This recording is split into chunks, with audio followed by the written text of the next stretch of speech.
ang mga kwento ng pag-ibig, kwento ng buhay at kwento ng pag-asa dito sa Barangay Love Stories. Love Stories. May kasabihan na sa bawat pintong nagsasara ay merong bintanang nagbubukas. Ibig sabihin sa bawat pagkakataong nawawala ay merong bagong pagkakataon na dumadaloy. Ikaw kabarangay, naniniwala ka ba sa ikalawang pagkakataon?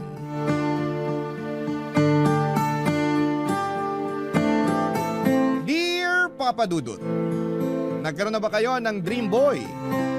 Ako kasi ay oo.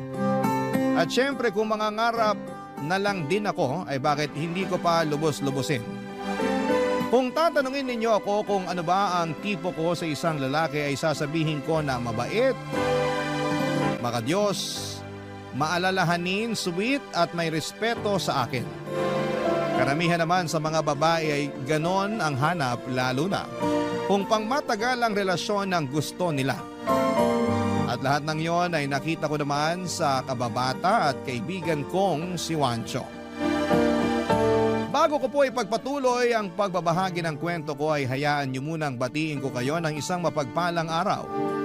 Sana'y nasa mabuti kayong kalagayan at masayang nakikinig ng paborito kong programa sa radyo na Barangay Love Stories. Tawagin niyo na lamang po ako sa pangalang Melissa. 31 years old at taga Marikina pero nagtatrabaho ako sa isang advertisement company sa Cubao. Nabanggit ko na lahat ng mga katangiang hanap ko sa isang lalaki ay nakita ko sa kababata at kaibigan kong si Juancho. Totoo yon dahil naging kami noong nasa high school pa lamang. Iisa lang din ang eskwelahang pinapasukan namin ng kolehiyo, bagaman magkaiba kami ng kinuhang kurso. Sabay kaming nakapagtapos. At noong nagkaroon na ng kanya-kanyang trabaho ay nangarap namang kaming bumuo ng sarili naming pamilya. Pareho kaming nasa 25 years old nang magsama sa isang bubong. Pero taong 2020 ay may nangyari sa aming pinakaiingatang relasyon, Papa Dudut.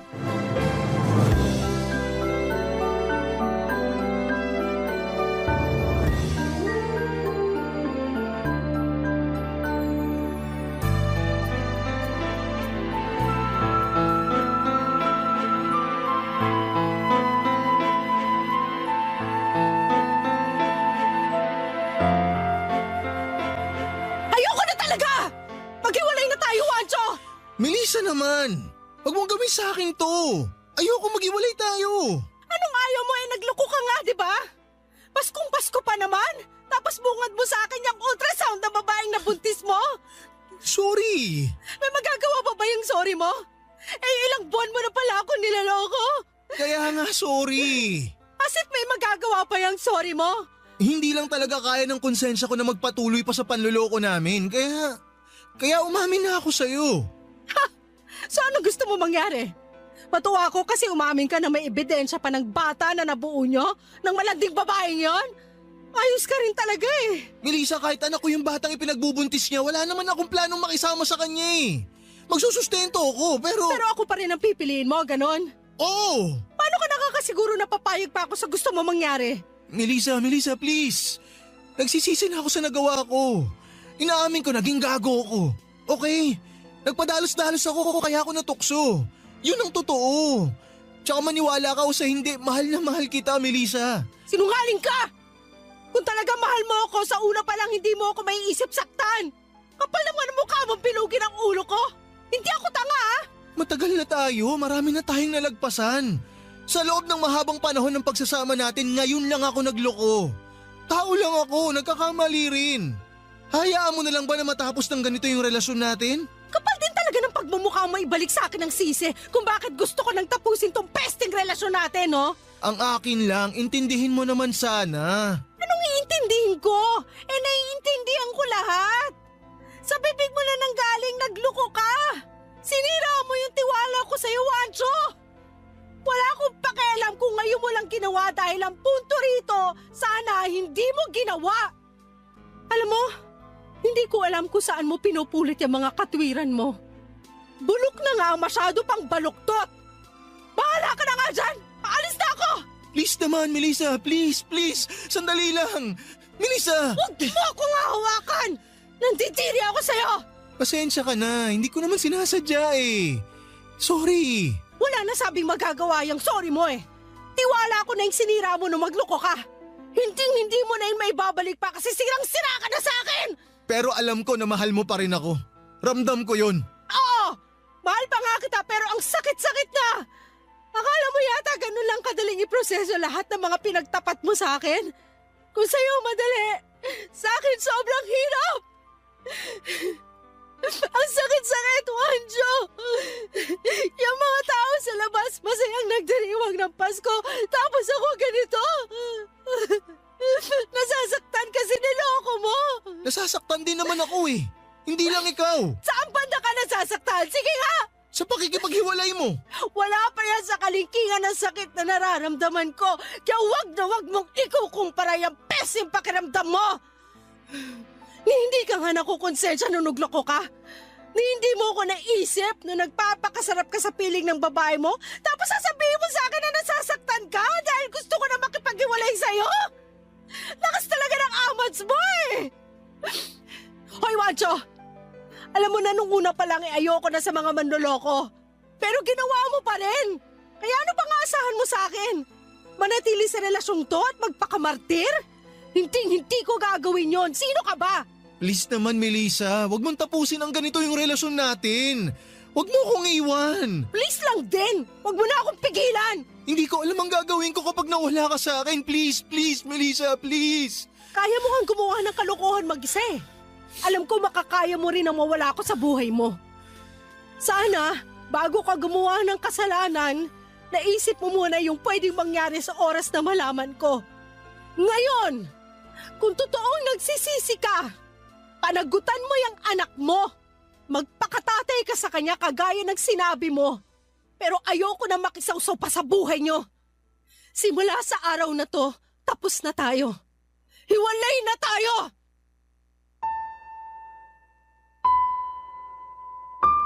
Papadudo tulad ng sinabi ko ay dreamboy ko si Juancho. Pero dahil sa ginawa niyang panloko sa akin ay nawala na rin kaagad ang tiwala ko sa kanya. Nakakalungkot lang dahil alam naman niya na simulat sa pool ay hindi ko kayang konsintihin ang cheating. Malala pa dahil nag-anak siya sa babaeng kasama niyang niloko ako. Kaya naman ako na mismo ang kusang umalis sa buhay niya noong mga panahong yon. Naghiwalay kami ni Juancho kahit na mahal ko pa siya. Mabilis na lumipas ang ilang buwan, nitong 2024 lang ay nakatagpo ako ng bagong pag-ibig sa katauhan ni Allen. Magkatrabaho kami at siya ang pinakatahimik sa amin, Papadudot. Nagustuhan ko siya kahit na hindi siya sweet na tao. Sa kabila noon ay maalalahanin naman siya, nakikinig ng mabuti kapag nagkukwento ako. Bagay na na-appreciate ko sa kanya noong kailangan ng kaibigang makakausap. Hindi nga nagtagal ay nagka-developan kami. Nagkagustuhan hanggang sa nagkalakas siya ng loob na sabihin gusto niya akong ligawan. Tapos ay sinagot ko na nga siya pagkaraan ng isang buwan, Papadudot.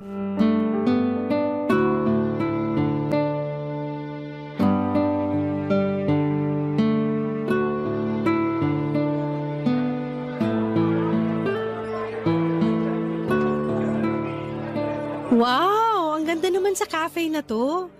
Ang cozy at ang ganda ng ambience. Plus points din na masarap ang kape nila at pastries. Saan mo to nahanap? Nakita ko lang sa Facebook. Naghahanap kasi ako ng place na pagdadalhan sa'yo para sa sunod nating date. Baka nabobore ka na sa apartment ko kasi doon lang tayo lagi nagde-date kaya naisip kong lumabas naman tayo. Napaka-thoughtful mo naman. Pero iko-correct ko lang. Hindi ako nabobore sa apartment mo. But thank you kasi dinala mo ako rito.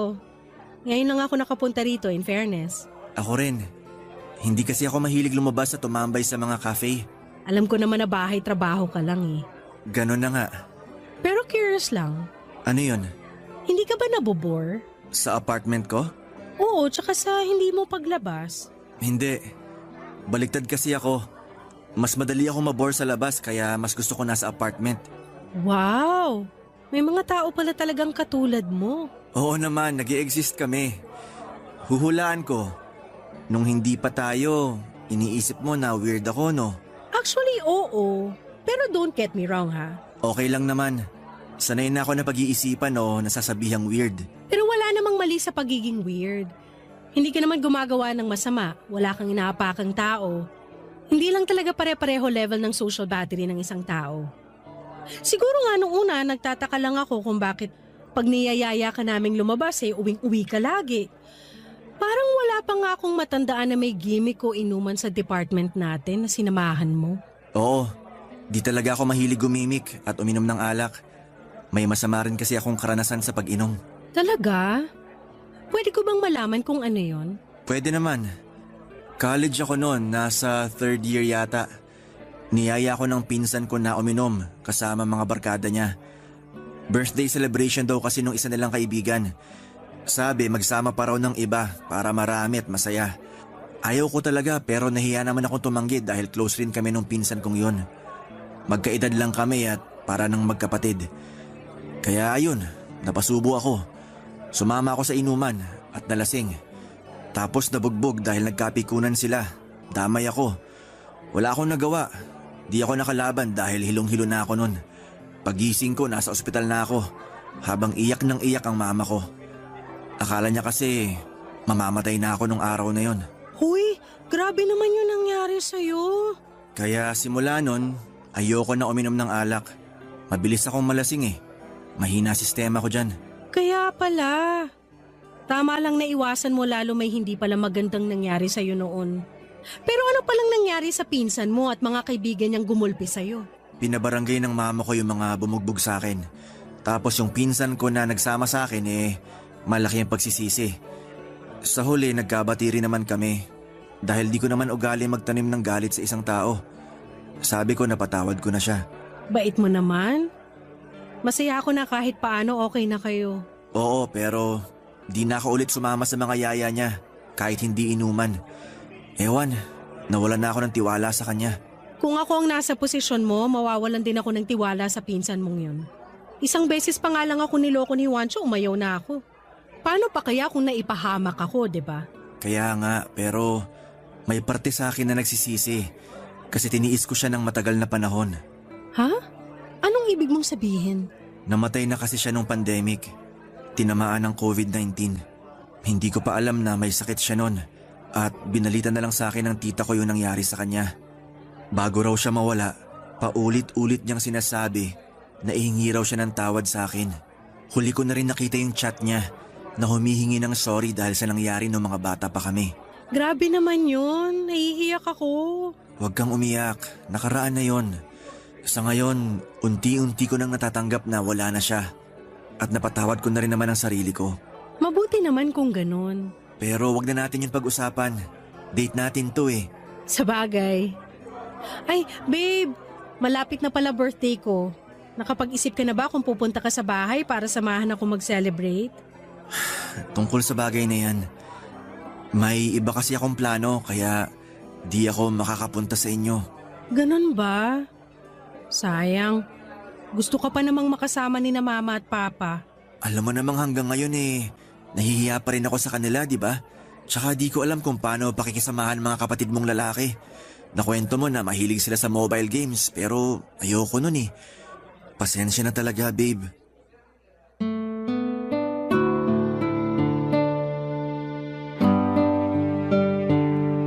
Papadudot kabaligtaran ng pagiging sweet ni Juancho ang ugali ni Allen. Hindi kasi siya masyadong showy lalo na kapag nasa public kami. Madalas tahimik lamang siya at nakikinig lamang kapag nagkukwento ako. Pero nagkukwento rin naman siya tulad na lang noong date naming yon. Hindi ko naman sila kinukumpara dahil minahal ko naman si Allen sa kabila ng mga ugali niyang yon. Marespeto naman siya sa akin, mabait siya at maalalahanin. Mahiyain lang talaga siya at feeling ko ay nahihirapan siyang i-express ang nararamdaman niya sa pamamagitan ng salita. Bukod doon ay wala pa siyang masyadong karanasan sa pagkakaroon ng karelasyon. Ako ang una niya, kaya naninibago pa rin siya. At bagaman hindi siya ang una ko, naninibago rin ako sa relasyon namin, Papa Dudut. Masasabi ko na kapwa andun pa kami sa stage ng pag-a-adjust kung paano namin sasalubungin ang isa't isa para magtagpo kami sa aming relasyon. Alam ko na medyo matrabaho yon, pero sa nakikita ko naman ay pareho kaming willing na mag-compromise at yon ang pinakamahalaga, Papa Dudut. Barangay Love Stories. Barangay Love Stories. Papa Dudut, natuloy ang birthday ko na may dalawang selebrasyon. Una ay sa bahay namin kasama ang pamilya at malalapit kong kaibigan. Pangalawa ay yung kami lang ni Allen. Bale, sinurpresa niya ako sa apartment niya, may pa-wall decoration pa siya at lobo. At may mini cake na rin. Naganda rin siya ng mga paborito kong pagkain, palibhas ay magaling magluto ang boyfriend ko. Bagay na gustong gusto ko sa kanya. Kaya naman sobrang saya ko ng mga panahong yon, Papa Dudut. Sa kabila ng lahat ay hindi pa rin gaanong kapalagay ang loob ng pamilya ko sa boyfriend ko. Nasanay kasi sila na palagi kong kasama si Juancho sa mga family gathering namin. Bukod doon ay sobrang close nila ng mga kapatid kong lalaki. Magkasama silang naglalaro ng mobile games, malapit din ang ex ko, kina mama at papa. Kaya nung naghiwalay kami laking lungkot talaga nila. Lalo na ang mama na parang tunay na anak na ang turing sa ex-boyfriend ko, Papa Dudut.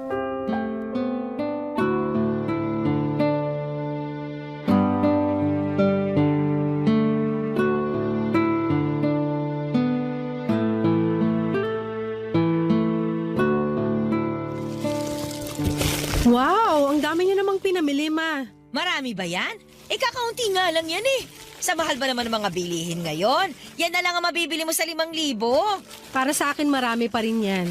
Hindi ka pa kasi nanay. Ano namang pong kinalaman nun? Kapag nanay ka na, ikaw na yung magbabudget sa bahay. Doon mo palang malalaman yung sinasabi ko sa'yo na sa mahal ng mga bilihin ngayon, kaunti na lang ang mararating ng pera mo. Si Mama talaga.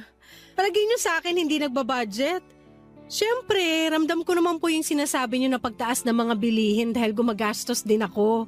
Basta, mas maiintindihan mo ako kapag naging katulad na kita. Matanong ko lang ha, huwag ka magagalit nak ha. Ano po yun? Yung bang boyfriend mong si Allen, may plano kang pakasalan? Po? Sino bang mas matanda sa atin? Ako ba o ikaw? Kayo po? Ako raw mas biging ka pa sa akin. Manaman eh. Totoo naman ang sinasabi ko ah. Bakit, hindi ba? Hindi po. Kakapacheck up ko lang ng tenga sa ear doctor nung nakaraang araw. Kaya tiwala ako na matalas ang pandinig ko.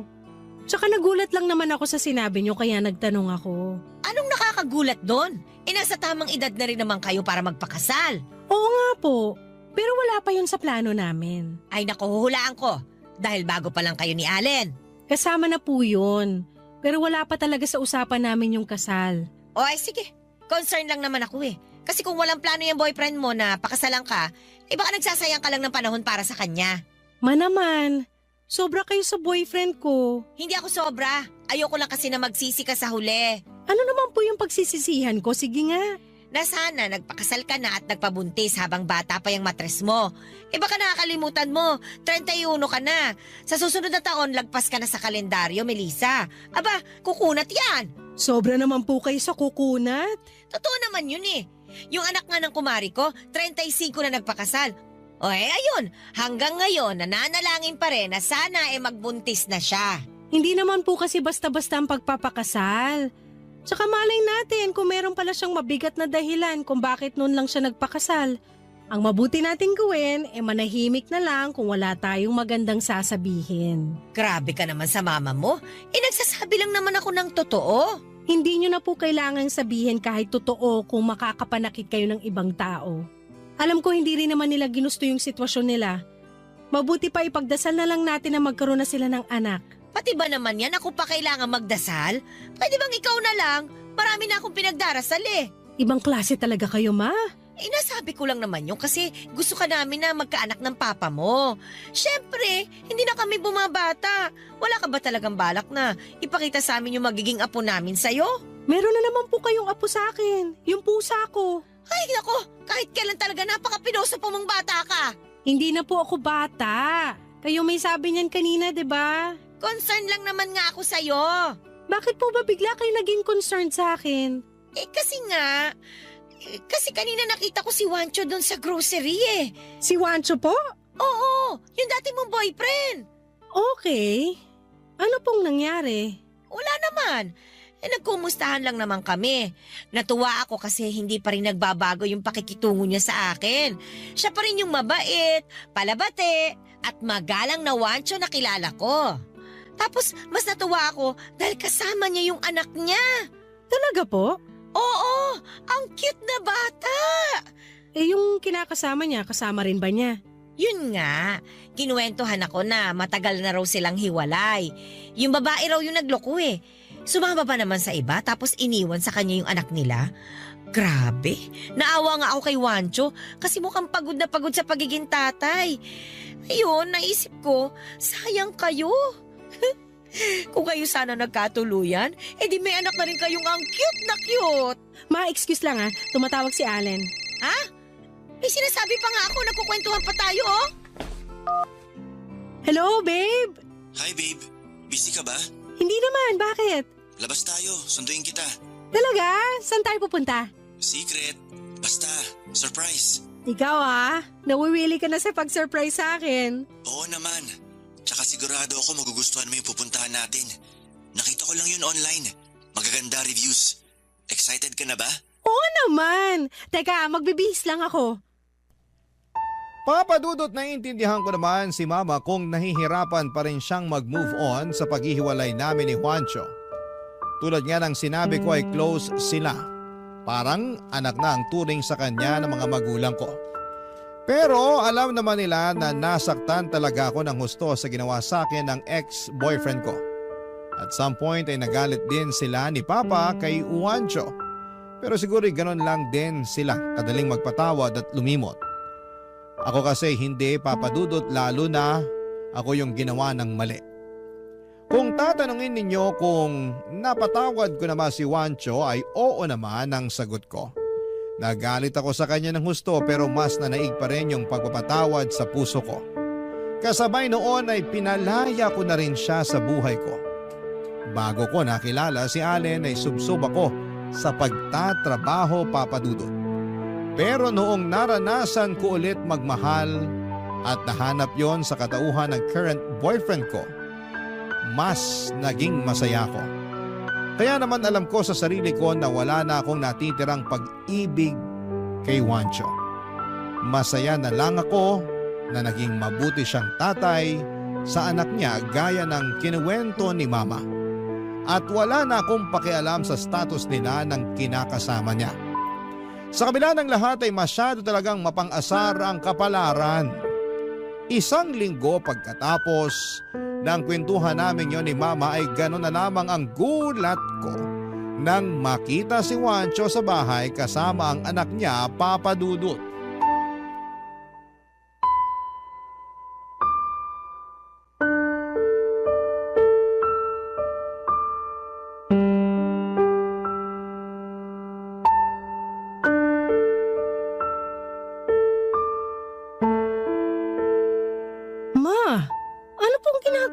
Juancho rito?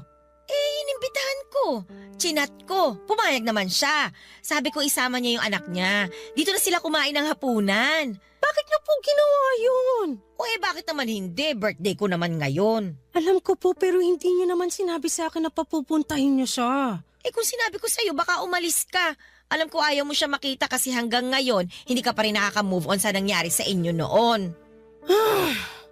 Nakapag-move on na po ko pero hindi ibig sabihin nun okay na sa akin na makipagkaibigan sa kanya.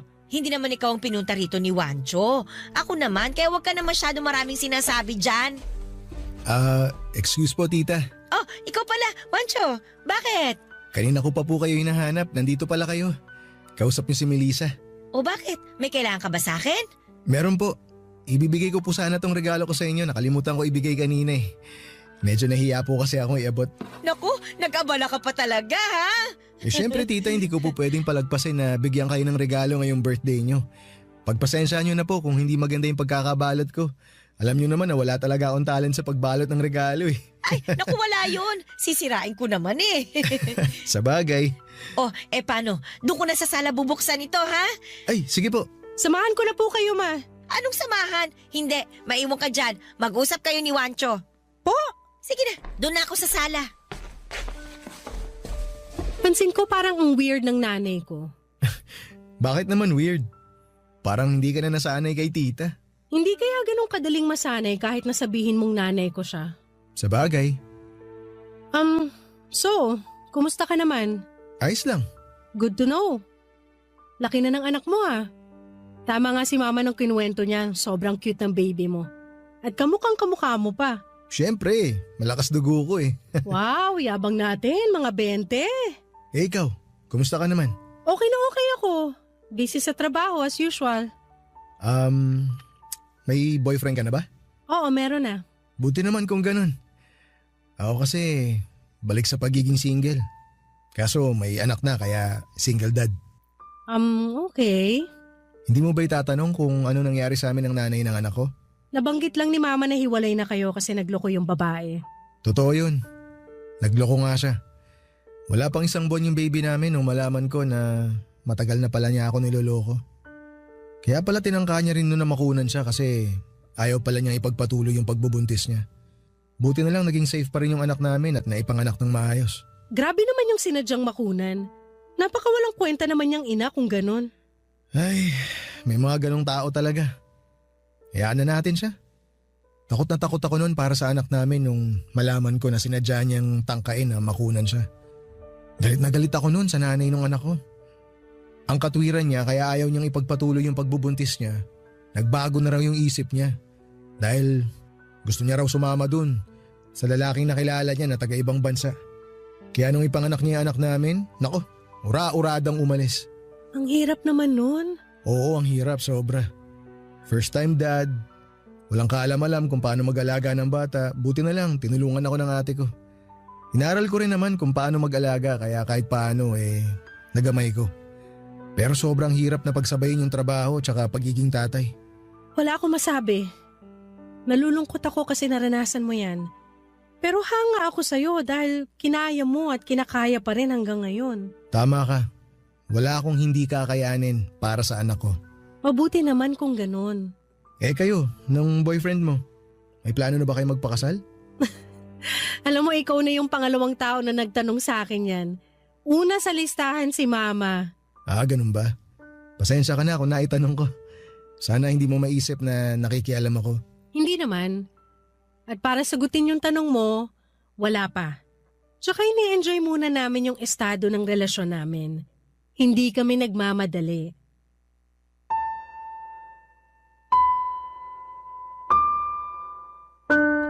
Papadudot kahit na nagulat ako sa hindi namin inaasahang pagkikita ni Juancho ay masaya naman ako dahil napaka-responsable niyang ama sa kanyang anak. At kahit na hindi naging maayos, ang pagsasama nila ng nanay ng bata ay ginawa niya pa rin ang lahat upang maitaguyod ang anak niya. Sa isipan ko ay hindi ko mapigilang humanga kay Juancho. Sa tagal na panahon kasi naming nagsama ay noong ko lang siya nakitang naging dedikado sa isang bagay. At yun nga ay ang pagiging tatay niya. Nagpatuloy ang birthday celebration ni Mama at masasabi kong nawala na rin ang pagkailang sa pagitan namin ni Juancho. Para bang bumalik sa dati ang lahat, Papa Dudut. Naobserbahan ko na kahit matagal din siyang hindi pumunta sa bahay simula nang naghiwalay kami, ay hindi pa rin nawala ang pagiging malapit niya sa mga kapatid ko. At mas lalo na nga kina Mama at Papa.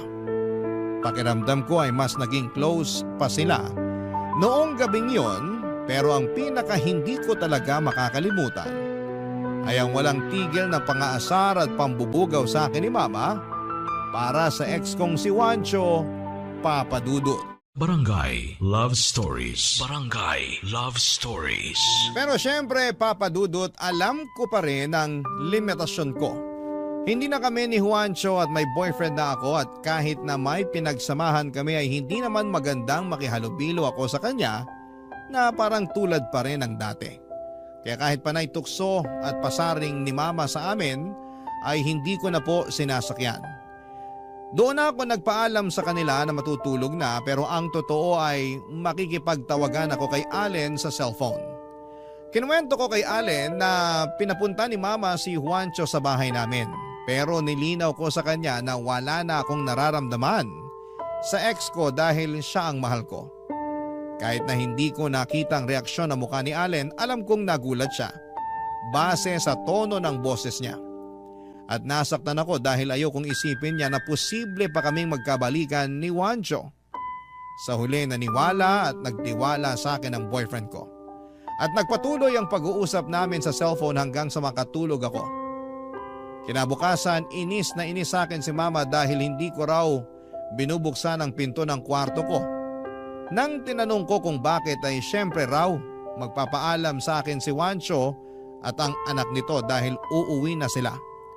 Humingi na lamang ako ng pasensya kay Mama at sinabi kong nakatulog na ako sa sobrang pagod. Lumipas pa nga ang mga araw, excited ako dahil malapit nang sumapit ang birthday ng boyfriend ko. Gusto ko siyang sorpresahin katulad ng ginawa niya sa akin noong birthday ko at gusto kong iparamdam kay Allen na mahal ko siya, na mahalaga siya sa akin. Pero nahihirapan akong mag-isip kung paano ko yon gagawin. Noon kasing kami pa ni Juancho palagi kaming nagse-celebrate kasama ang pamilya ko. Isang araw ay nakatanggap ako ng tawag mula sa isang unknown number at laking gulat ko nang sagutin ko yon, Papa Dudut.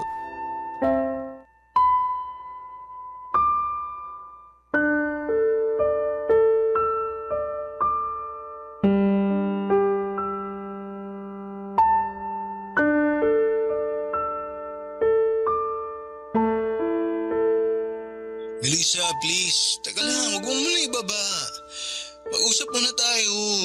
Nag-uusap na tayo, tsaka teka nga lang. Lasing ka ba? Hindi ako lasing. Nakainom lang, konti. Ginawa ko yun para magkalakas ako ng loob na tawagan ka tsaka kausapin ka. Teka, kanino mo muna hiningi ang number ko? Kanino pa ba? Eh di sa mama mo. Alam mo namang sanggang dikit kami nun eh. Si Mama talaga? Huwag ka na magalit sa mama mo. Ginawa lang niya yun kasi para magkaroon tayo ng koneksyon ulit. Halata nga. Nung nandito ka, paniasar sa atin eh. Kaya ka ba umalis nun?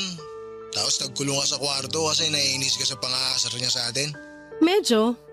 Naiilang kasi ako. Tsaka bakit kailangan niya pang gawin yon? Alam naman niyang may boyfriend na ako. Baka kasi mas gusto pa rin ako ng mama mo kaysa dun sa boyfriend mo. Anong sinabi mo? Teka, huwag kang magagalit. Ha? Nakwento lang sa akin ni tita na magkaiba daw kami. Kumbaga, mas gusto nila ako para sa'yo. Hindi raw kasi mahilig pumunta dyan sa bahay niyo yung bagong boyfriend mo eh. Kaya hindi malapit mga magulang mo sa kanya. Pati na rin yung mga kapatid mo, hindi niya close. Hindi katulad ko. Sabi rin ng mama mo, na miss niya na ako. Parang anak na raw kasi yung turing niya sa akin. Sandali, teka ha. Anong teka? Hindi lang ako makapaniwala na sinabi lahat yan ni Mama. Maniwala ka siya hindi. Sinabi niya sa akin yun. Kahit tanungin mo pa siya. Hindi na. Ramdam ko rin naman na ayaw nila sa boyfriend ko, pero hindi sapat na dahilan yon para ipagpilitan nila tayo magkabalikan. Bakit? Hindi mo na ba ako mahal? Hindi na, Juancho. Tsaka matagal na tayong tapos. Melissa, nung naghiwalay tayo, sabi mo mahal mo pa ako. Tapos ngayon hindi na? Parang unfair naman yata, ano? Paano naging unfair yun? Sige nga. Ang bilis naman mawala ng feelings mo sa akin. Ang tagal din natin ha. Nag-live-in pa nga tayo eh. Diba? Napapaisip tuloy ako kung minahal mo ba talaga ako o hindi. Minahal kita para sa kaalaman mo. Pero niloko mo ako. Naghanap ka ng ibang babae bukod sa akin tapos binuntis mo. At kahit masakit kasi mahal pa kita noong mga panahong yon, pinalaya na kita. Kaya wala kang karapatan na isumbat sa akin yung pagmamahal ko sa'yo. Hindi ko naman sinusumbat. Nalulungkot lang ako. Bakit? Dahil may boyfriend na ako at masaya ako sa kanya?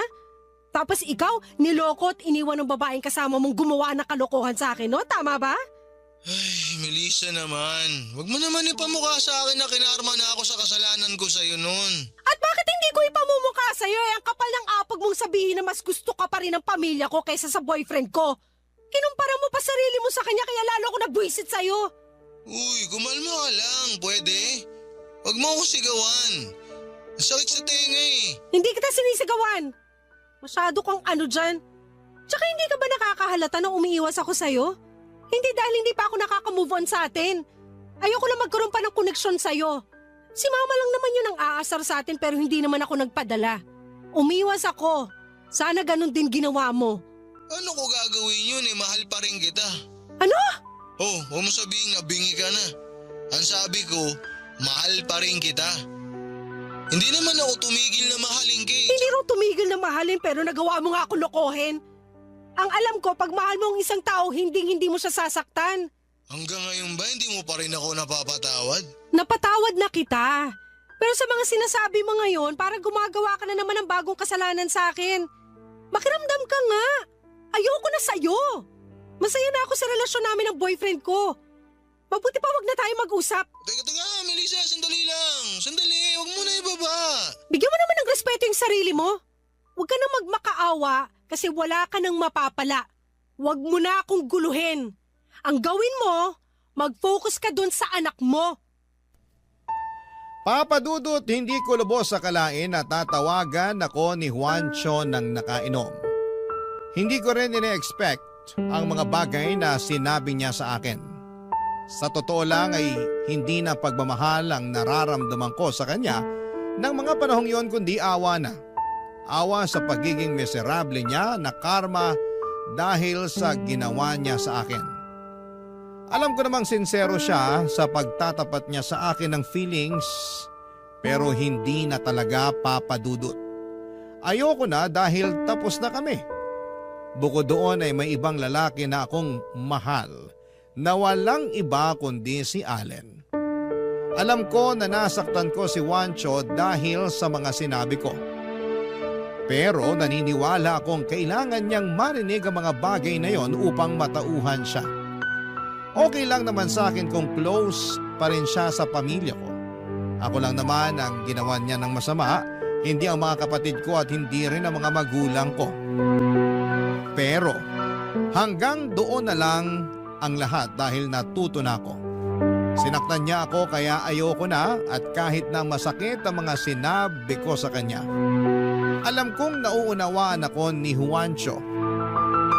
Simula noon ay hindi na siya tumawag sa akin.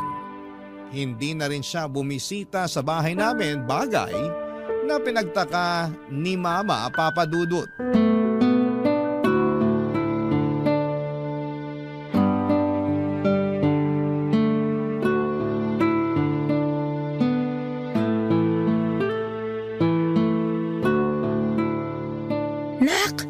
Pansin ko hindi na dumadalaw dito si Juancho ah. Bakit kaya? Hindi ko po alam, ma. Bakit hindi mo alam? Hindi na ba kayo nag-uusap? Hindi naman po talaga kami nag-uusap. Kayo lang naman yung may gusto na mag-usap kami. Uwe, baka lang naman kasi maisip niyong magbalikan. Hindi ko po yan naisip, lalo na may boyfriend ako. Sana naman irespeto niyo yun. Bakit mo ako sinisigawan? Hindi po ako sumisigaw. Naiinis lang ako kasi parang ang manhid niyo. Alam ko naman na hindi kayo close kay Allen pero siya na po yung mahal ko at hindi na si Juancho. Hindi naman po yata tama na ipagpilitan niyo yung bagay na ayaw ko porque gusto niyo. Ay, pasensya ka na Melissa ha. Sa totoo lang, sinabi rin naman sa akin yan ng papa mo. Nakwento ko sa kanya na gustong-gusto ko talaga kayo ni Juancho na magkatuluyan. Kahit na may anak siya sa ibang babae, handa naman akong tanggapin yun. Basta magiging kayo sa huli. Pero pinaintindi sa akin ng papa mo na mali yun. Unfair sa'yo, tsaka napakamakasarili ko. Buti pa po si Papa naisip yun. Kaya nga humihingi na ako ng pasensya. Hindi mo rin naman ako masisisi. Close kasi talaga ako kay Juancho kaysa kay Allen. Alam ko naman po yun, pero sana mabigyan nyo ng pagkakataon si Allen na patunayan yung sarili niya sa inyo. Kung alam nyo lang kung gaano siya kabait na boyfriend sa akin, mas maiintindihan nyo kung bakit siya ang minahal ko at hindi na si Wancho. Alam ko naman yon. Siyempre, nanay mo ako eh. Tsaka pansin ko lagi kang nakangiti at tsaka excited pagkausap mo si Allen sa cellphone. Parang bumalik ka sa pagkabata.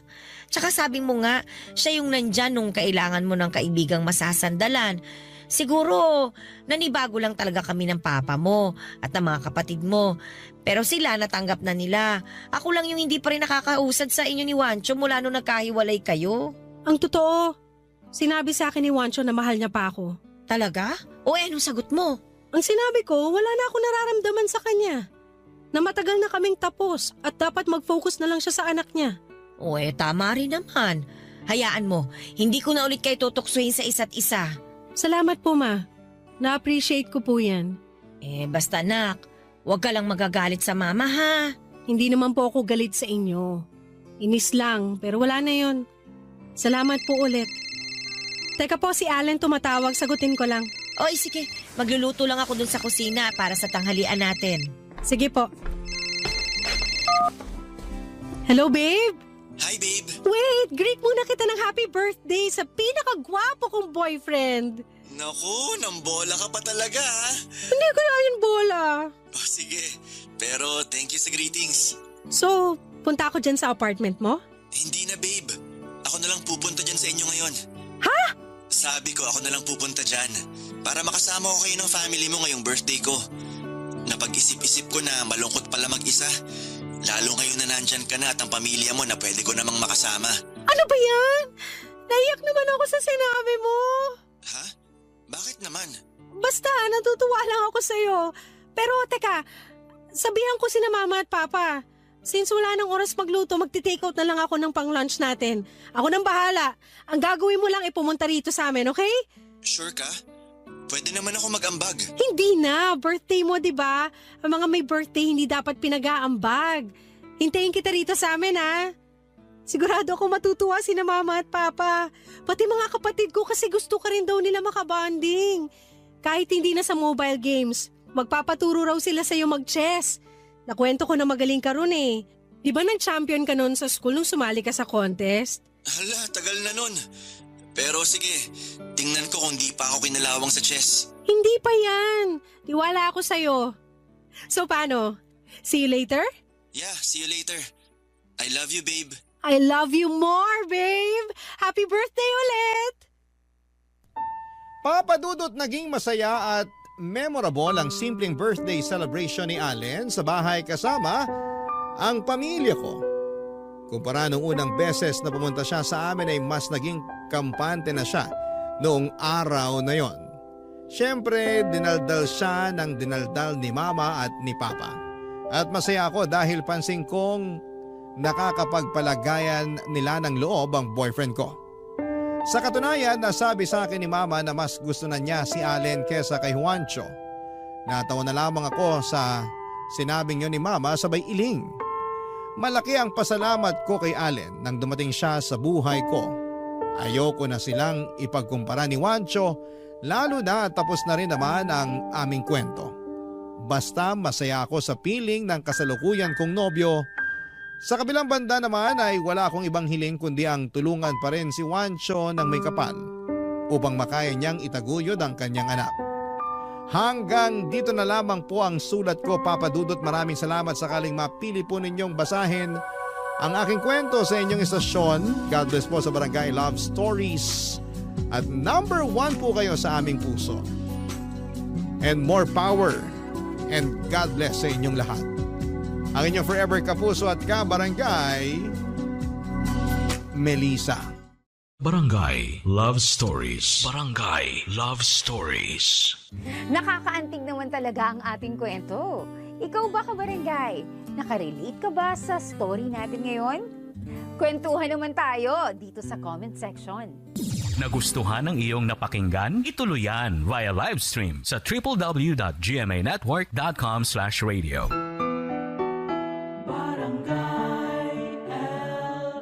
In Mega Manila, 97.1. Forever. ang mga kwento ng pag-ibig, kwento ng buhay at kwento ng pag-asa dito sa Barangay Love Stories. Love Stories.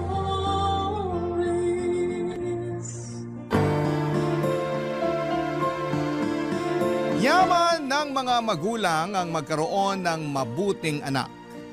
At ang mabuting anak ay nagmumula sa magandang pagpapalaki ng mabuting magulang. Ikaw, kabarangay, isa ka bang mabuting tao? Dear Papa Dudut, nung bata ako ay madalas na sinasabi sa akin ni Mama na huwag raw ako makikipag-usap sa mga hindi ko kakilala. Baka raw kasi may gawin silang masama sa akin o di kaya ay kunin ako para dalhin sa malayong lugar. Ngunit nung tumanda na ako ay narealize ko na sa buhay natin ay meron tayong makikilala na mga estranghero na magiging malapit sa ating puso at ituturing natin na parang isang pamilya. Bago ako dumako sa sulat na pinadala ko sa inyong programa, Papa Dudut, ay pabati muna ng isang masaganang katanghalian sa inyong lahat at sa mga kabarangay natin. Tawagin niyo na lamang po ako sa pangalang Cecil, 30 years old at nagtatrabaho bilang layout artist sa isang private company sa Pasig City. Pero tubong Antipolo, Rizal kami ng pamilya ko. Doon ako sinilang at lumaki.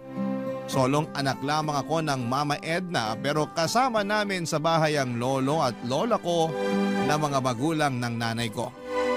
Kung babalikan ko ang buhay namin noong araw ay masasabi kong may kahirapan. Lalo na't si Mama lamang ang nagtatrabaho sa amin. Dati dalawa sila ni Lola, kaya naman kaya pa naman niyang magtinda sa palengke noon. Pero dahil matanda na siya ay pinahintunan ni Mama. Bali cashier ang nanay ko sa isang 24/7 convenience store na malapit sa simbahan ng Antipolo at ang pasok niya ay 6 na araw sa isang linggo. Maliit lamang ang kinikita niya na siyang pinagkakasya namin na pambili ng pagkain at panggastos sa pang-araw-araw, Papa Dudut.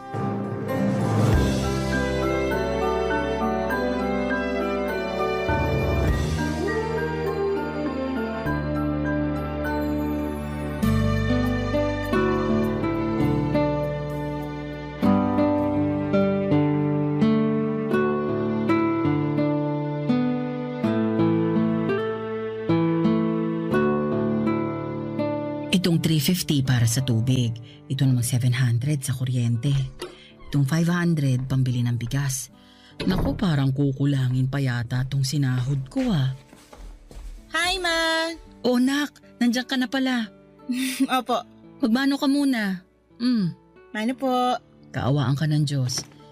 Bakit parang natagalan ka yata ng uwi? May ginawa ba kayo sa eskwelahan? Wala naman po. Hirap lang sumakay ng tricycle. Punuan kasi. Akala ko ba sa may pilahan ka naman sumasakay? Opo. Kaso doon nga ako natagalan. Inabot ako ng 45 minutes. Walang masyadong tricycle na dumarating eh. Ang sabi na traffic daw papunta sa may simbahan. Ay, ewan. Ganun talaga. Tumarami na rin kasi ang tao rito sa Antipolo. Dati naman hindi ganyang ka-traffic. Pero kung nagre-reklamo ka na sa traffic dito, mas kumusta kaya sa Maynila, di ba? Yun nga po. Naisip ko tuloy, paano nabiyahe ko kung sakaling doon ako makahanap ng trabaho? Sa Maynila talaga? Di ba pwedeng sa malapit na lang? Pwede naman po, pero depende kung saan ako makakapasok eh. Ano po yung binibilang nyo? Ah, eto ba? Opo. Sweldo ko. Hinihiwa-hiwalay ko na yung pambayad natin ng tubig at kuryente, pati pambili ng bigas at ulam para hindi na ako malito. Kilala mo naman tong nanay mo. Doon lang ako sa tindahan namin magaling na kahera. Pero pagdating sa sarili kong pitaka, napaghahalo-halo ko rin yung pera ko. Ay, kaso mukhang kakapusin tayo. Maliit lang sinweldo ko ngayon. Gawa ng ilang araw din akong absent dahil sa pagkakasakit. Hala, paano na po yan? Hindi bale, manghihiram na lang ako sa auntie mo pag kinapos tayo. Pero baka tubuan niya po kayo ng malaki. Naalala niyo nung isang beses, nang hiram kayo ng 1,000 tapos tubo 500 na? Isang buwan niyo lang naman yun hinulugan? Oo, ganun nga. Pero hayaan mo na. Buti nga pinahiram tayo. Kung pwede pong wag na lang kayong manghiram ma, wag na. Kalahati na lang po ng allowance ko yung ibigay niyo sa akin tapos yung kalahati, idagdag niyo sa mga gastusin natin. Hindi naman pwede yun, anak. Kaya nga ako nagtatrabaho para masuportahan yung pag-aaral mo. Kung kalahati lang ng kabuuang allowance mong ibibigay ko, aba, mahihirapan kang pagkasyahin yun. Ako na pong bahala doon. Kaya ko pong pagkasyahin yun. Tsaka, tulong ko na lang po yun para sa pamilya natin lalo wala pa naman akong trabaho. Kahit na. Pero wag mong mamasamain ha. Nagpapasalamat ako dahil sa edad mong yan naiisip mong tumulong sa pamilya natin. Kaya lang nag-aaral ka pa.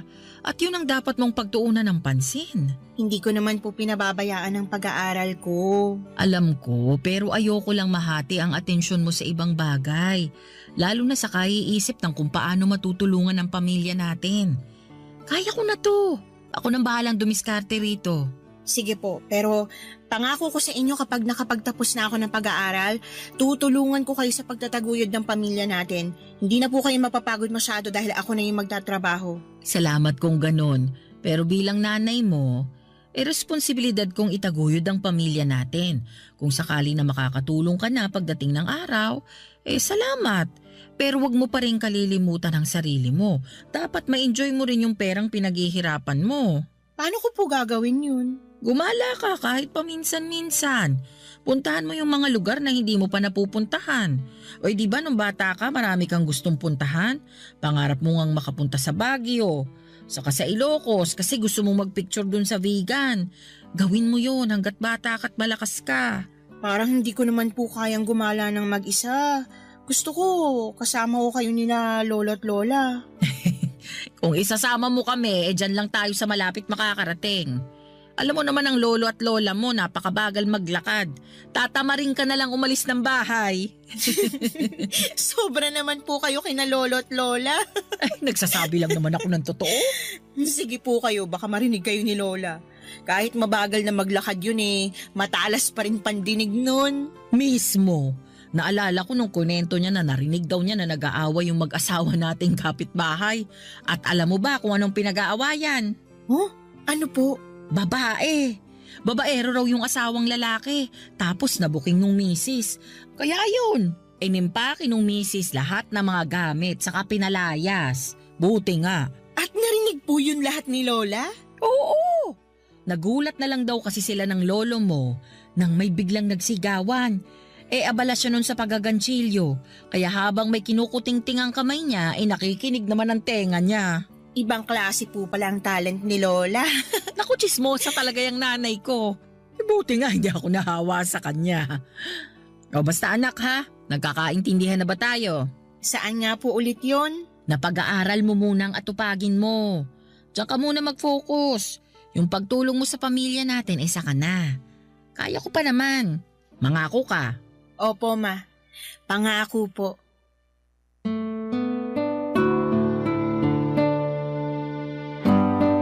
Papadudot kahit na mahirap lang ang pamilya namin at simple lang ang trabaho ni mama ay masasabi ko naman na napakabait niya.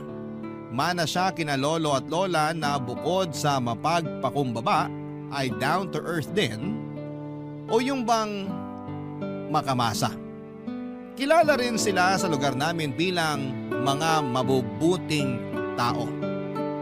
Kaya nga proud na proud ako kay mama at sa pamilya namin at nangako ako sa kanila na kapag nakapagtapos na ako ng pag-aaral ay tutulong ako sa pagtatrabaho papadudot. Nang mga panahon na yon ay kaka 4th year college ko pa lamang. Medyo dumarami ang mga gastusin sa eskwelahan kaya naisipan kong mag-working student. Nagsabi naman ako kay mama na nung una ay tinutulan niya. Baka raw kasi mahirapan akong pagsabayin ang pagtatrabaho at pag-aaral. Pero sinabi ko na kakayanin ko lalo na at marami rin naman akong bakanting oras. Pumasok ako sa isang karinderya bilang all-around serbedora at dishwasher papadudot.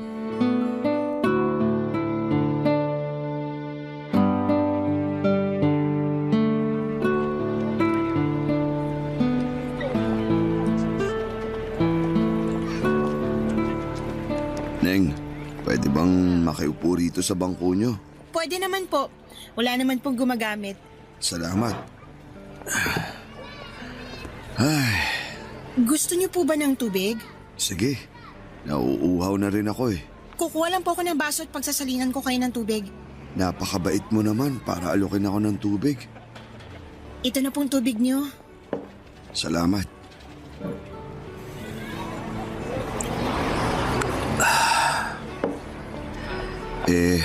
Magkano ba to? Babayaran ko. Naku, hindi na po. Libre po yan. Talaga? May libreng tubig pa pala ngayon? Meron pa naman po. Dito sa karinderya namin, pag kumain kayo, syempre libre na yung tubig. Kaso, di naman ako kumain. Ayos lang po yun. Huwag niyo na pong bayaran yung tubig. Tsaka, nakita ko kasi na mukhang uhaw na kayo eh. Sinabi mo pa.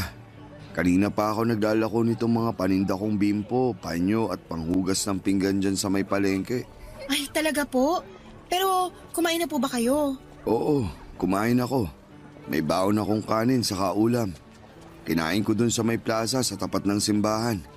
Umupo na lang ako sa tabi. Nabusog naman po ba kayo sa kinain niyo? Oo naman. Kaso, 3:00 na ng hapon ngayon. Natunaw na yun sa tiyan ko, kakalako ng mga paninda ko. Kung ganun, gusto niyo po bang kumain? May merienda po kami rito. Merong palitaw, banana Q, lugaw, tsaka goto. Meron din po kaming mami tsaka sopas. Nako, Neng, hindi na. Wag na. Wala akong pambayad kung kakain pa ako. Mahina kita ko ngayong araw. Maliit lang maiuwi ko sa pamilya ko tapos mababawasan pa. Kaya lang sabi niyo, natunaw na po yung kinain niyo kaninang tanghali dahil 3:00 na ng hapon. Tsaka oras na rin para magmerienda. Ayos lang naman ako. Matitiis ko pa naman tong gutom ko eh. Saka nabusog na rin ako sa libreng tubig na bigay mo. Salamat ulit. Maglalako pa ako pag nakapagpahinga ako ng konti. Lalo kayong magugutom kapag naglako kayo ng walang kain. Ay, alam ko na po. Ililibre ko na lang kayo ng merienda. Anong gusto niyo? Ha? Sabi ko po, ililibre ko na lang kayo. Hindi na kailangan. Sige na po, mamili na kayo.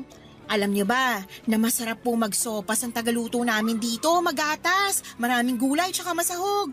Hindi puro buto-buto ng manok, may makakain po kayong laman. Salamat na lang, pero wag na.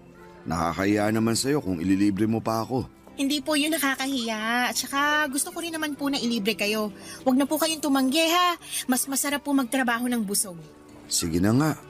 Mukhang hindi ka na rin naman mapipigilan. Medyo po. Ano pong gusto nyo kainin? Yung sopas na lang. Parang gusto kong umigop ng mainit-init na sabaw. Sige po, teka lang. At ipaghahanda ko kayo ng order nyo. Salamat. Naalala ko tuloy yung isang babae na nagbigay ng maiinom at makakain din sa akin noon.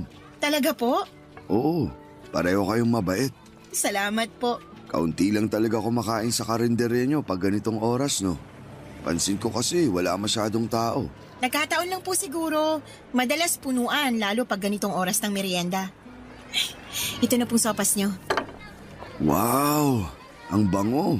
Saka mukhang malinamnam. Tama ka nga na magatas at masahog.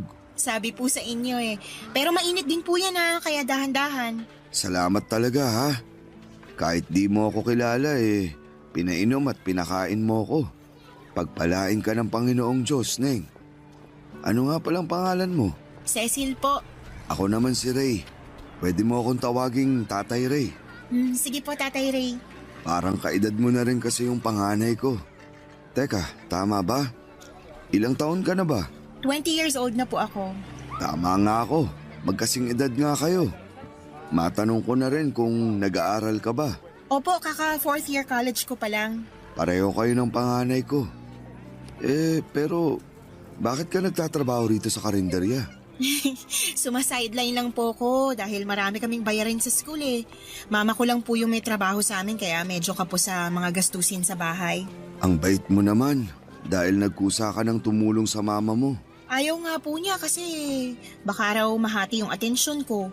Gusto kasi ni mama focus lang ako sa pag-aaral kaya lang nagkasabay-sabay naman po yung mga gastusin nung magkasakit sina lolo at lola. Kumusta na ang lolo at lola mo? Magaling na po sila. Mabuti naman. Alam mo, naiintindihan ko mama mo. Ayoko rin kasing pagtrabahuin ng mga anak ko dahil hanggat maaari gusto ko pag-aaral lang nila yung atupagin nila. Kaya nga nagsusumikap ako sa paghahanap buhay para masuportahan ko sila. Ang swerte naman po ng mga anak niyo sa inyo. Ako ang maswerte sa kanila. Kahit na mahirap lang ako, sila naman ang yaman ko. At alam ko, ikaw din ang kayamanan ng mama mo dahil mabuti kang anak, Cecil. Salamat po. Kain na po kayo ng sopas bago pa po lumamig. Sige, salamat ulit sa masarap na merienda.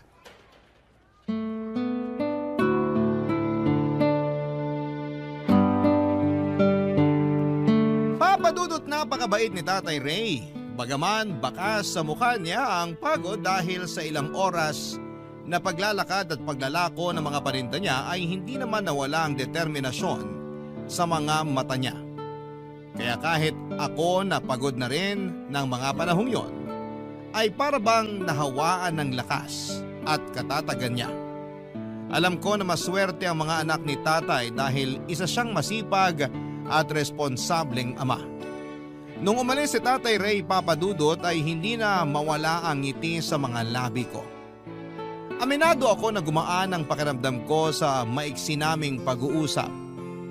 At kahit na noon lamang kami nagkita, pakiramdam ko ay matagal na kaming magkakilala. Napakarami pa niya sanang gustong ikwento kaso ay kailangan na niya ulit magpatuloy sa pagtitinda. At habang pinapanood ko ang paglalakad niya palayo sa aming karinderya. Love Stories, Barangay Love Stories. Papadudot, lumaki akong walang kinamulatang ama nang hindi nito panagutan si mama. Pero matapang akong tinaguyod ng nanay ko sa tulong na rin ng aking pinakamamahal na lolo at lola. Pinaramdam nila na walang kulang sa akin kahit na wala akong tatay sa pamamahay namin. Kaya nga hindi na rin ako nagdamdam sa sarili kong ama. Bagaman may mga pagkakataon na napapaisip ako kung anong pakiramdam nang mayroong tinatawag na papa o tatay. Nagpatuloy pa ang mga araw, dumalas ang pagdaan ni Tatay Ray sa kalendarya namin para kumain. May baon siyang kanin para makatipid at ulam na lamang ang binibili niya. Doon na rin siya nagmemeryenda lalo na kapag may extra siyang pera dahil maganda ang benta niya. Ako ang laging nagsaserve sa kanya kahit na dalawa naman kaming serbedora doon. Gusto ko kasi na makumusta siya at makakwentuhan saglit pagkatapos niyang kumain at kapag wala nang masyadong customer. Isang araw, wala akong duty sa karinderya dahil may klase ako. Nung hapon na yon ay nakita ko si Tatay Ray sa may plaza malapit sa simbahan habang nakaupo sa isa sa mga bakanting upuan. Agad ko siyang nilapitan para kumustahin, Papadudot. Nalaman ko na kaunti pa lang pala ang benta niya tapos ay nadukutan pa siya. Awang-awa ako kay Tatay Ray kaya sinabi ko na gusto ko siyang tulungang magtinda. Nang una ay nagdalawang isip pa siya pero may karanasan naman ako sa pagtitinda. Lalo at sinasama ako ni Lola noong bata ako sa paglalako ng mga kangkong at talbos ng kamote sa barangay namin, Papadudot.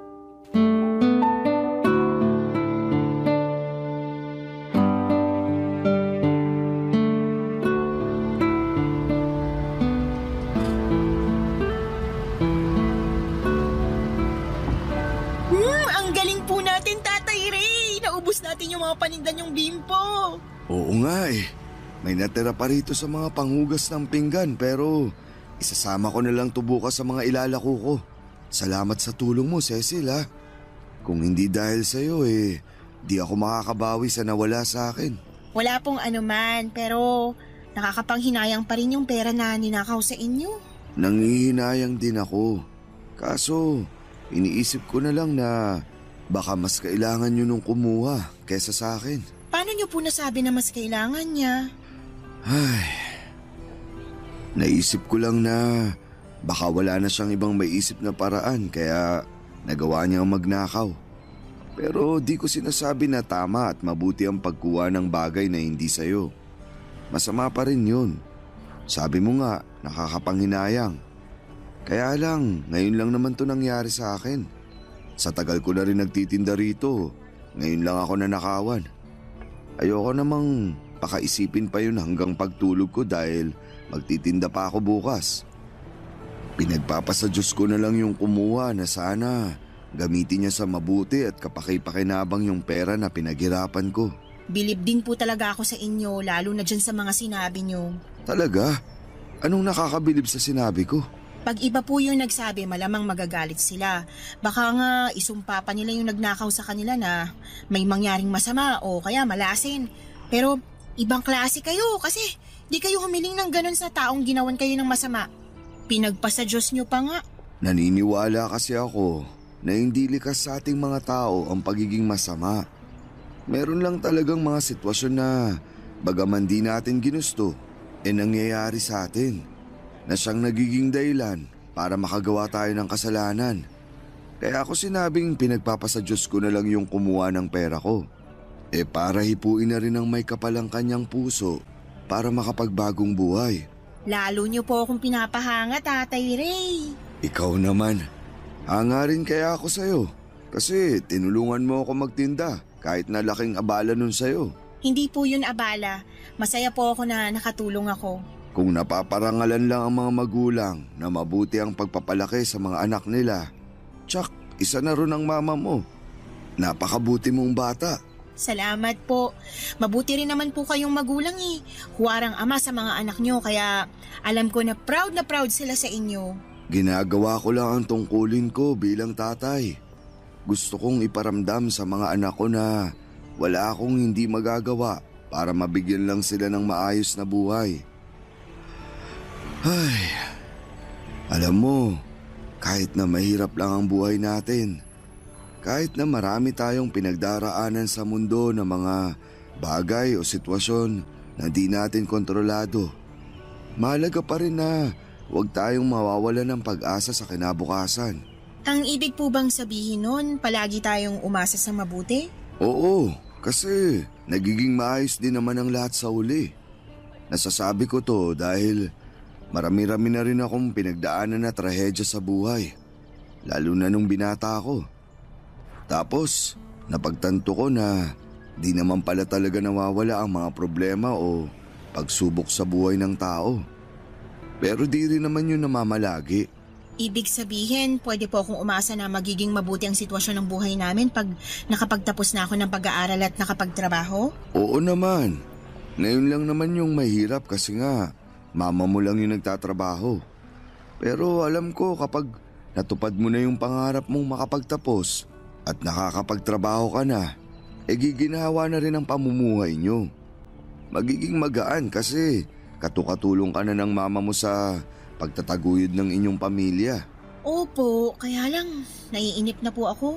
Anong kinaiinipan mo? Gusto ko na pong pabilisin ang mga araw para dumating na yung graduation day ko tapos maghahanap na ako ng trabaho para matulungan si mama. Nalulungkot kasi ako kapag nakikita kong kinakapos kami sa mga gastusin eh. May trabaho ka naman dun sa karinderya, di ba? Kaya kahit paano, nakakatulong ka sa mama mo. Pero madalas sa baon lang at pambayad sa mga project namin sa school na pupunta yung maliit kong kinikita sa pagtatrabaho sa karinderya. Kung may sumobra, dun ko lang naaabutan si mama. Kaso, madalas talaga sa idbuls ako. Kaya nga pagsikapan mong makapagtapos. Nang sa ganun mas malaki-laki ang kitain mo. Dahil mas maayos yung lugar na pinagtatrabahuan mo. Sayang naman din kasi kung iiwan mo ang pag-aaral mo. Lalo na't malapit ka ng graduate. Yan din po ang sinabi ni mama. Kaya nangako na lang ako na tutulungan ko siya kapag nakagraduate na ako. Matutupad yun dahil mabuti ang puso mo. At anuman ang hangarin ng mga tao na may mabubuting puso, nagkakatotoo. Basta, huwag ka lang mapagod magdasal at magpatuloy sa buhay.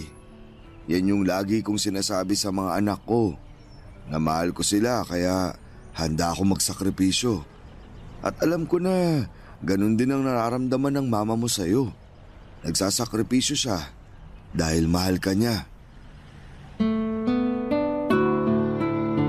Papadudot na inspire ako ng sobra-sobra sa mga sinabi ni Tatay Ray.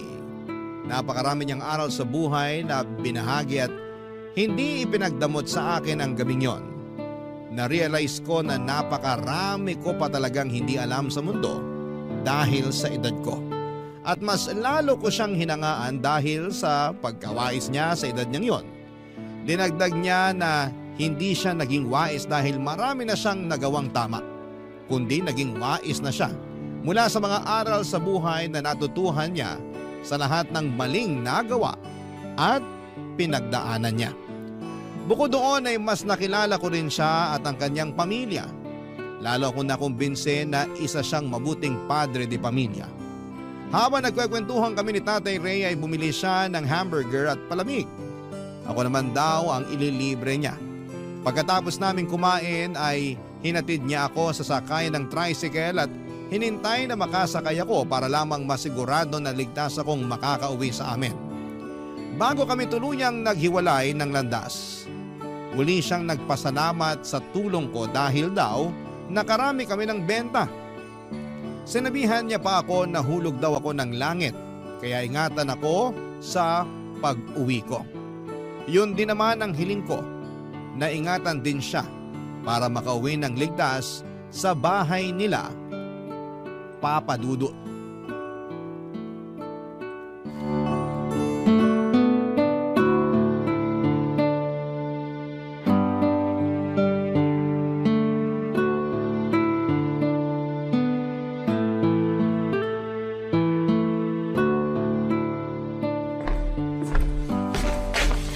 Magandang umaga po sa maganda kong mamang. Pakis po. Magandang umaga rin, anak. Teka, bakit po kayo nandito? Akala ko shift nyo. Oo, dapat. Kaso nakipagpalit sa akin yung kasamahan ko. Kesyo magse-celebrate raw sila ng birthday ng anak nila. Kaya mamayang gabi pa ang pasok ko. Ayos lang po sa inyo yon? Oo naman. First birthday din ng bata. Tagal nilang hinintay yun.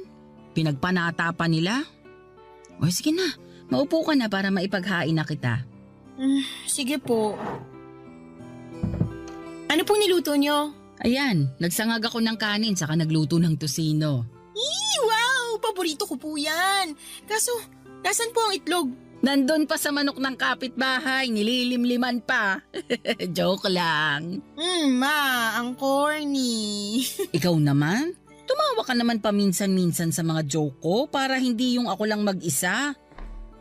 Oh, ayan na yung itlog. Katatapos lang maprito. Salamat po. Kayo po, hindi pa kayo kakain? Kakain na rin. Sasaluhan kita pero...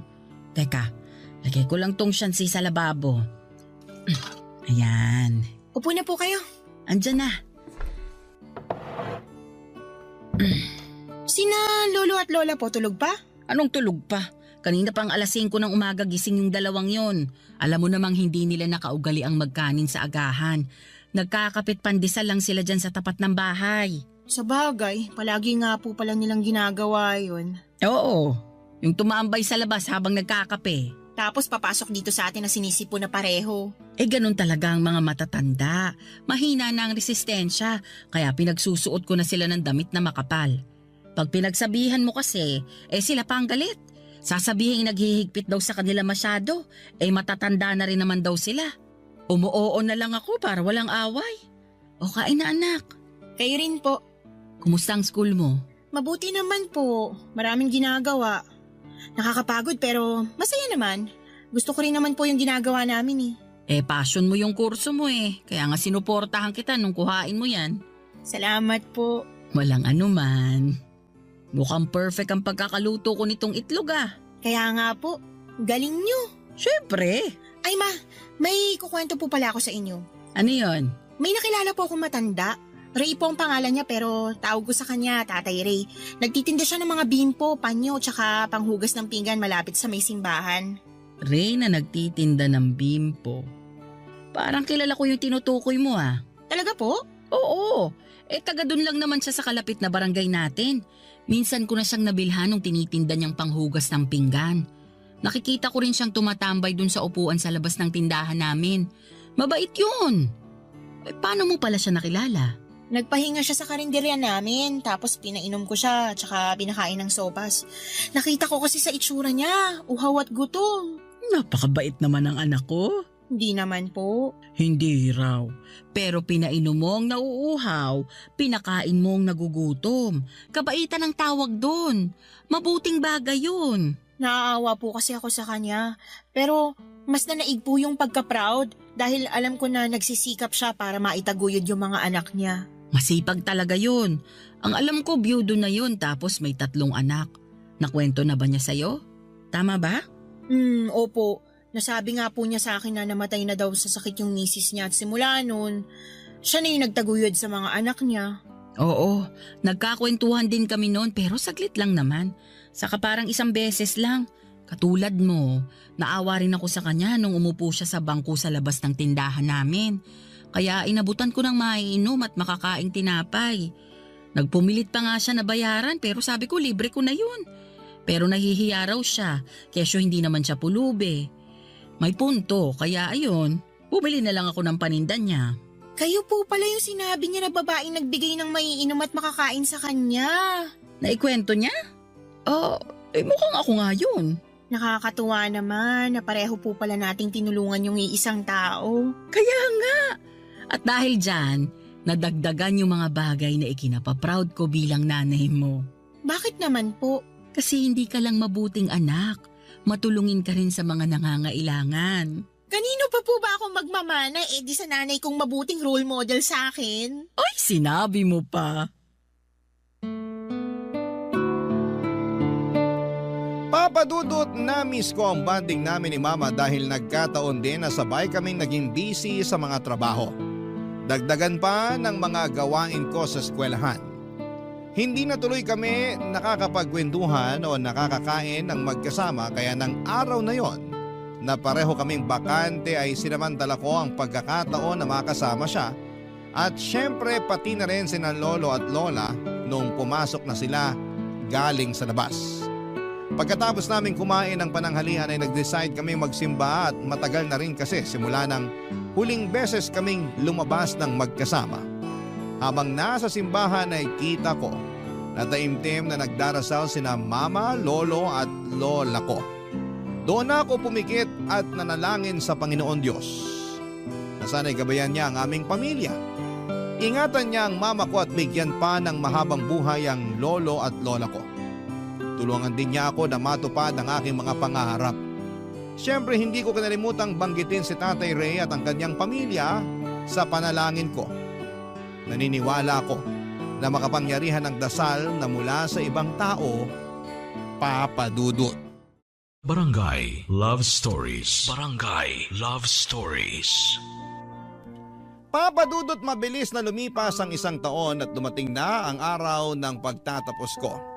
Taong 2015 ang graduate ako sa college at kahit na may pasok si Mama sa trabaho ay nakipagpalit siya ng shift sa kasamahan niya para lamang makapunta sa graduation ceremony ko. Hindi na noon nakasama sina lolo at lola dahil isang guardian lang ang pwedeng makapasok. Pero sa bahay ay abala silang dalawa sa pagluluto ng paborito kong biko at pansit para raw magkaroon kami ng pagsasaluhan sa pag-uwi namin ni Mama. Masayang masaya ako na nabigyan ko ng karangalan ng pamilya ko. Lalong-lalo na si Mama. Paulit-ulit niyang sinasabi na nagbunga na ang pinaghirapan niya. At yon ay ang mapagtapos niya ako sa pag-aaral. Binanggit ko ulit sa kanya ang pangako kong pagtulong sa aming pamilya. Ngunit sinabi sa akin ni Mama na huwag kong masyadong i-pressure ang sarili ko. Pero syempre matagal ko na rin namang pangarap yon. Kaya nga agad ako nag-apply ng trabaho at makalipas nga ang ilang interview at exam ay naipasa ko ang posisyon na gusto kong pasukan, Papa Dudut.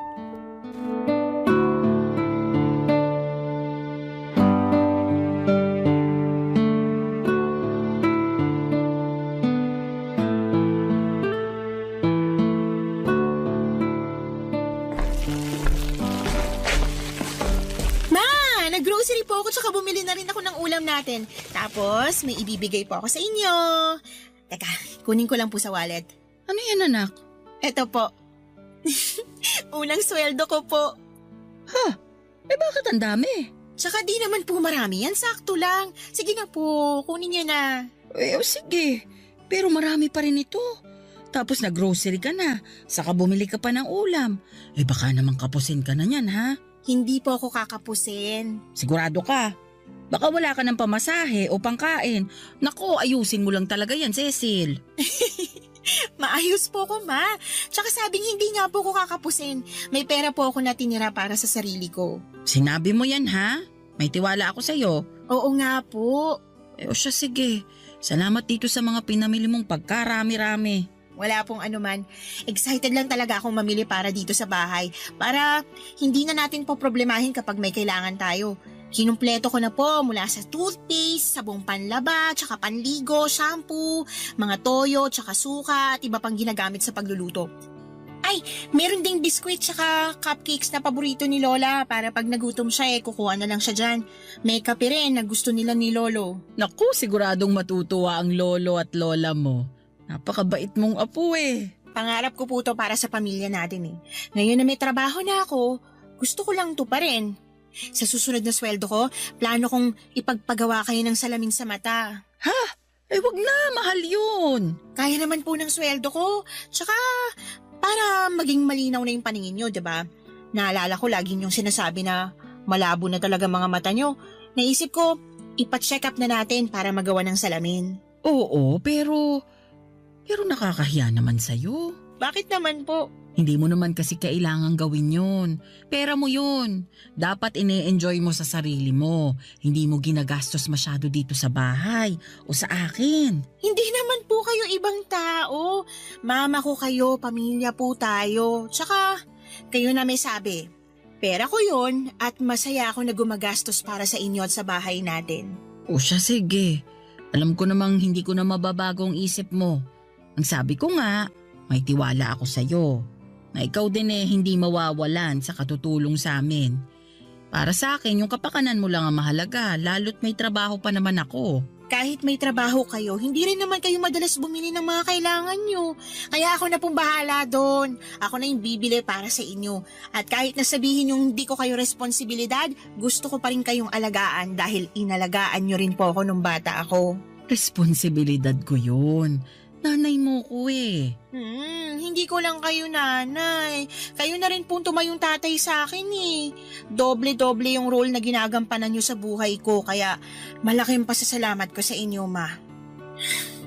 Yung pagsasakripisyo nyo pa lang para mabuhay ako, yung pagtatrabaho para mapag-aral ako, lahat ng yun kulang pang salitang pasasalamat para matumbasan ko. Hindi mo naman kailangang tumbasan yung mga bagay na ginawa ko sa'yo.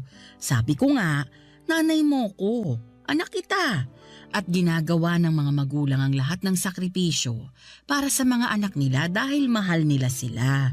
Katulad ko, mahal na mahal kita. Mahal na mahal ko rin po kayo.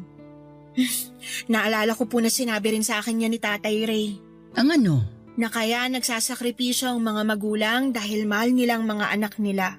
Totoo yan. Ay, kumusta na kaya si Tatay Ray? Simula kasi nung umalis ako dun sa karinderya na pinagtatrabahuhan ko hanggang ngayon wala pa rin akong naging balita sa kanya Naging busy din kasi ako. Nakikita niyo pa po ba siya na tumatambay sa may tindahan niyo?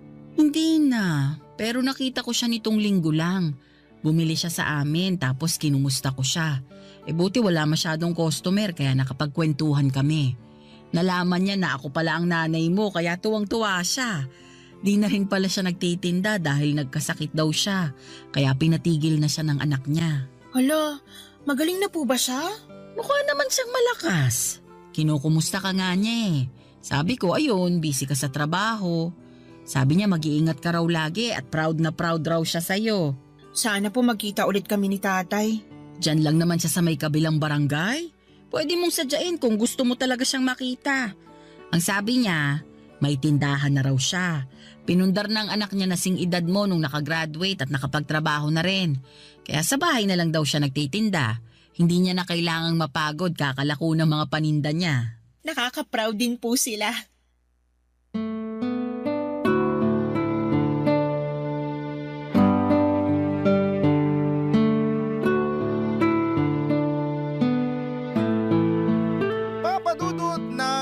Malapit na akong graduate sa college ay umalis na ako sa karinderya na pinagtatrabahuhan ko para mag-focus sa thesis namin. Kailangan kasi namin yung tutukan ng mga kagrupo ko. Simula noon ay hindi na kami nagkita pa ni Tatay Ray. Ewan, pero pag dumadaan ako sa may simbahan o pag binabagtas ko yung kalsada papunta sa palengke ng Antipolo ay hindi ko na siya nakikita sa dating niyang pwesto. Naisip ko tuloy na baka lumipat na siya ng lugar na pinagtitindahan o tumigil na sa pagtitinda. Kaya nga masayang-masaya ako na malaman ang balita na katulad ko ay graduate na rin ang anak ni tatay na nag-aaral. Masaya ako dahil katulad ni mama, nagbunga na rin ang pagsisikap niya. Wala akong ibang hangad kundi ang umasenso sila sa buhay at hindi basta makaraos lang. Yun din kasi ang pangarap ko para sa pamilya namin nila Mama Papa Dudut. Alam ko na malayo pa pero malayo na. Kaya nga nagsusumikap ako ng gusto para maibigay ko ang mga bagay na salat kami noong araw. At syempre para mapatigil ko na ang mama ko sa pagtatrabaho. Isang hapon hindi ko inaasahan na muli kaming magkikita ni Tatay Ray nang pauwi na ako. Basta napaka-random lang noon. May pinuntahan daw siyang taga-hasa sa palengke at naisipan niyang maglakad na lamang pauwi para makapag-ehersisyo. Nagdesisyon kami ni tatay na magmerienda sa isang lumihan sa kanto para makapagkwentuhan na rin, Papa Dudut.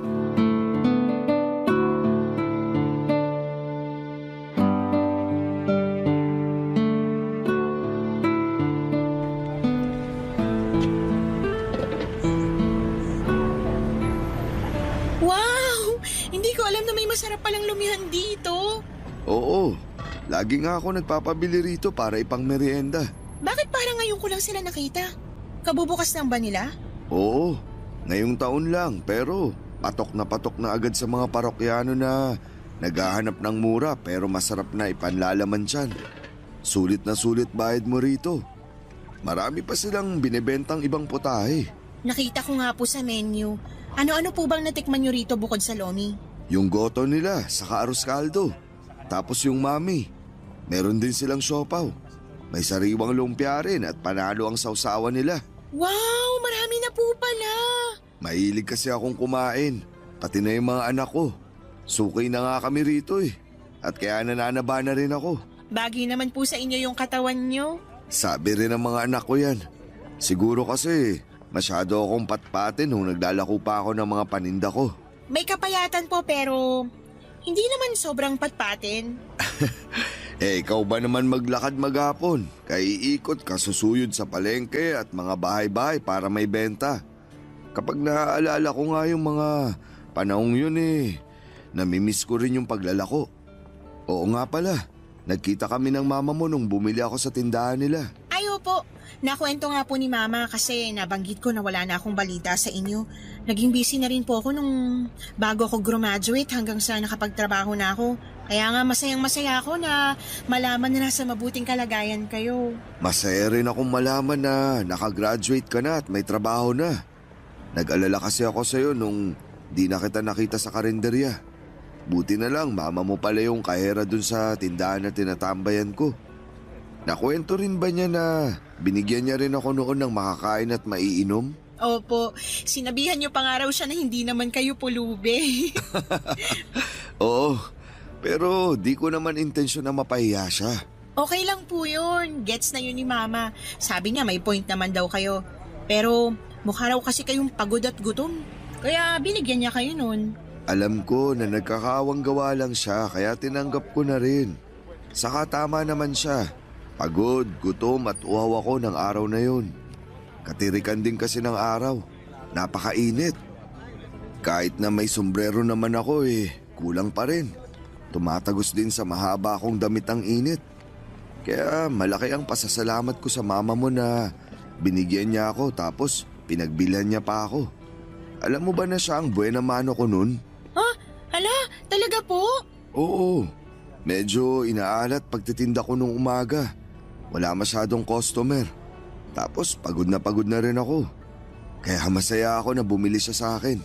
At pagkatapos nun, sunod-sunod na ang mga bumili sa akin. Halos maubos nga nun yung mga paninda kong bimpo. Masaya po akong malaman na marami pa rin kayong naging benta ng araw na yun. Oo, swerte ang mama mo Maganda siyang buena mano. Pero syempre, alam ko dahil na rin yun nagsikap pa rin kayong makabenta. Hindi kayo sumuko kahit na inaalat kayo nung umaga. Umaasa pa rin kayo sa mabuti. Sa bagay, may tama ka. Yan po yung sinabi nyo noon sa akin, 'di ba? Huwag tayong mawawalan ng pag-asa dahil nagiging mabuti naman ang lahat. Oo, sinabi ko nga yun sa'yo. At masaya ako na sinaisip mo. Hindi ko po yun kinalimutan. Daladala ko sa puso ko. Simula kasi nang marinig ko yun sa inyo, gumaan-gaan yung loob ko. Nung una, natatakot pa ako sa mangyayari sa hinaharap pero narealize ko, sino nga ba sa atin ang may alam ng mga bagay na hindi pa nangyayari? Tanging Diyos lang. Kaya ginawa ko, nagsikap ako, nagpatuloy, ginawa ko makakaya ko para makapagtapos ng pag-aaral. Hindi rin ako sumuko at umasa ako sa mabuti na makakahanap ako ng magandang trabaho na may maayos na sweldo para sa wakas, matutulungan ko ng mama sa mga gastusin namin sa bahay. Ganyan nga, Cecil. Kailangan natin tibayan at tatagan ang ating puso sa pagharap natin sa mga hamon ng buhay. At kahit na mahirap, malungkot minsan, tandaan natin na pansamantala lang yun. Habang may buhay, may pag-asa. Habang may buhay, may pag-asa. Yan ang mga katagang sinabi sa akin ni Tatay Ray na magpahanggang sa ngayon ay dala-dala ko pa rin sa puso ko. Dahil sa isiping yon ay mas natutuhan kong i-handle ang bawat sitwasyon ng mabuti. Yung bang kahit may mga pagkakataon na lugmok ako, ay kaya ko pa rin bumangon at magpatuloy. Nangyari yon noong namatay ang lolo at lola ko taong 2020 dahil sa COVID-19. Napakalungkot namin ni Mama. Pero sa kabila ng lahat ay nakausad pa rin kami. Sa kasalukuyan ay hindi na nagtatrabaho bilang kahera ang mama ko at nasa bahay na lamang siya. At ang pinagkakabalahan na lang niya ay ang panggaganchilyo, bagay na kinahiligan ng lola ko noong nabubuhay pa ito. Bukod doon ay palagi na rin kami nagtatravel ni Mama at sabay naming pinupuntahan ang mga lugar dito sa Pilipinas sa pangarap niyang mapuntahan. Pero noong nakaraang birthday niya ay nag-ibang bansa kami. Pumunta kami sa Taiwan at doon namin pinagdiwang ang kanyang kaarawan. Masayang masaya siya dahil first time raw niyang makapunta sa ganong kalayong lugar. Ako rin naman pero mas masaya ang puso ko dahil nabibigay ko na sa kanya ang mga bagay na pangarap lang namin noon. Maraming salamat po sa inyo, Papa Dudut, sakaling mapili po ninyong i-area ang Love Stories. Barangay Love Stories. Nakakaantig naman talaga ang ating kwento. Ikaw ba, kabarangay? Nakarelate ka ba sa story natin ngayon? Kwentuhan naman tayo dito sa comment section. Nagustuhan ng iyong napakinggan? Ituloy yan via live stream sa www.gmanetwork.com/radio. Barangay LS 97.1 forever.